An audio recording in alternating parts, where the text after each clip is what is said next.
বাংলার রাজনীতি দেখা যাচ্ছে সিপিএম কংগ্রেস সেমিফাইনাল পর্যন্ত খেলে ছেড়ে দেয়। সেমিফাইনালে ওনারা পিছিয়ে গেছেন, আমরা ফাইনাল ম্যাচটা খেলব। সোমবারের নবান্ন চলো কর্মসূচিতে নজর কেড়েছে বামেরা। এই প্রেক্ষিতে এখন বিজেপির কাছে বড় চ্যালেঞ্জ তাদের 25 তারিখের লালবাজার অভিযান। সূত্রের দাবি এই কর্মসূচি সফল করতে গেরিলা কায়দায় একটি গোপন মিছিলের পরিকল্পনাও করে ফেলেছে গেরুয়া শিবির। রাজ্য বিজেপি সূত্রে দাবি বিভিন্ন জেলা থেকে আসা বিজেপি সমর্থকরা 3টি পয়েন্টে জমায়েত করবেন: শিয়ালদা, কলেজ স্কোয়ার, হাওড়া। সেখান থেকে মিছিল করে তারা আসবে লালবাজার। 3টি মিছিলের নেতৃত্ব দেবেন দিলীপ ঘোষ, রাহুল সিংহ এবং কৈলাস বিজয়বর্গীয়। তবে রাজ্য বিজেপি সূত্রে দাবি এছাড়া চতুর্থ একটি মিছিল হবে, তবে সেই মিছিল কোথা দিয়ে আসবে, নেতৃত্বে কারা থাকবেন তা গোপন রাখা হয়েছে। সূত্রের দাবি এই চতুর্থ মিছিলের উদ্দেশ্য গেরিলা কায়দায় লালবাজারে ঢুকে পড়া। পুলিশের উদ্দেশ্যেও হুঁশিয়ারি দিয়ে রেখেছেন রাজ্য বিজেপি সভাপতি। পুলিশ ঠিক করবে আন্দোলন কীরকম হবে। আমরা তো গণতান্ত্রিক শান্তিপ্রিয় ঢঙে আন্দোলন করব। যদি পুলিশ মনে করে সেটা ননভেজ হয় তাহলে ননভেজ হবে। রাজ্য বিজেপি সূত্রে দাবি কলকাতা সহ 8টি জেলাকে বার্তা দেওয়া হয়েছে নির্ধারিত সংখ্যার থেকে কম লোক নিয়ে যেন কেউ না আসে, সেই সংখ্যাও বেঁধে দেওয়া হয়েছে।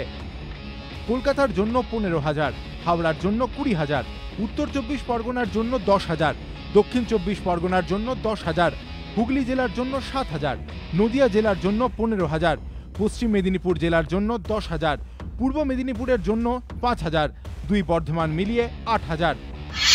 বুধবার থেকেই কলকাতায় আসতে শুরু করবেন বিজেপি সমর্থকরা। তাদের জন্য রাজ্য বিজেপির সদর দফতরের সামনে বিশাল মেহরাব বাঁধা হয়েছে। বিজেপি রাজ্য পার্টি অফিসের সামনে রাস্তা জুড়ে বড়সড় মণ্ডপ খাটানো হয়েছে। 24 তারিখ থেকেই সমর্থকরা আসতে শুরু করবেন, তারা রাতে থাকবেন এখানে, তাদের খাওয়া দাওয়ারও আয়োজন থাকছে। আর 25 তারিখ হবে লালবাজার অভিযান। তৃণমূল অবশ্য এসব আয়োজনকে গুরুত্ব দিতে নারাজ। ঈশ্বর ওদের মঙ্গল করুক, আসলেও পাখি হবে তাও আবার দেখতে হবে। তৃণমূল মহাসচিবের কটাক্ষ, বিরোধী দলগুলির মধ্যে কে প্রথম হবে কে দ্বিতীয় হবে তার লড়াই চলছে। এটা জনগণের জন্য লড়াই নয়, ওদের ভেসে থাকার লড়াই। বিজেপি দাবি করছে তারাই প্রধান বিরোধী দল, যাকে কটাক্ষ করছে কংগ্রেস।